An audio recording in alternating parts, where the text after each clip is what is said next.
आपल्या बहीण आपल्याला राखी बांधते. बहीण आणि भावाच्या प्रेमाचं प्रतीक रक्षाबंधन असतं. त्या रक्षाबंधनाला काय करते? बहीण आपल्या भावाला राखी बांधते, है की नाही? बरोबर. मग आज आपण काय करूया माहितीये का? राखी कशी बनवायची, है की नाही? ते शिकूया. शिकायचं सगळ्यांना? तर लक्ष द्या बघा. त्याच्यासाठी आपण घेतलेलं आहे काय? सुई, दोरा, है की नाही? गम बॉटल, हे वेलवेटच्या कापडापासून बनवलेले विविध आकार फुलासाठी वगैरे, है की नाही? त्याबरोबर पट्ट्या, गळूच्या किंवा बांबूच्या काठीपासून बनवलेल्या छोट्या छोट्या पट्ट्या. त्यानंतर आपल्या घरातील मका, ज्वारी आणि धन्याचे दाणे घेतलेले आहेत, की नाही?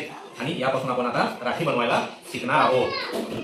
सगळ्यांनी आपण बघा कागदापासून बनवलेला आकार घेतला आणि मग त्याच्यावर दुसरा एक छोटासा आकार वेगवेगळ्या पत्तर बनवलेला घेतला आणि त्याच्यामध्ये काय केला हा? मग त्याच्यावर दुसरा एक छोटासा आकार वेगवेगळ्या पत्तर बनवलेला घेतला आणि त्याच्यामध्ये काय केला हा?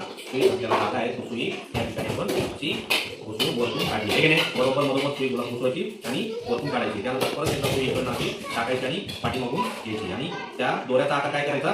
बरोबर येईल अशा पद्धतीनं तो धागा टाकून घ्यायचा, होऊन घ्यायचा. आणि बघा अशा पद्धतीने हा धागा आपण बनवून घेतलेला आहे. आता याबरोबर ते कापीने काय करायचं? धागा कापून घ्यायचा, कापून घ्यायचा. त्यानंतर आपण काय करू?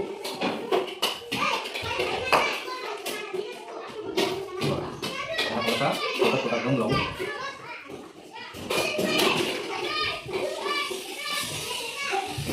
काय करायचं आपल्याला ना?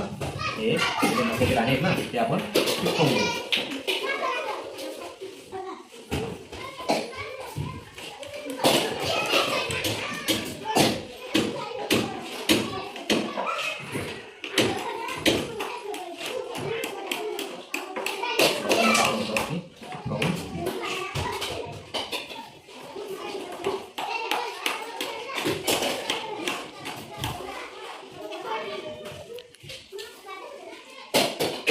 बाई काय आपली साधी सोपी राखी तयार.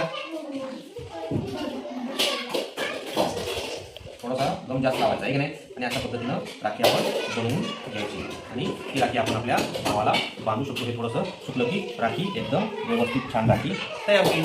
बरोबर. माझं तुम्ही बनवा राखी दाखवा.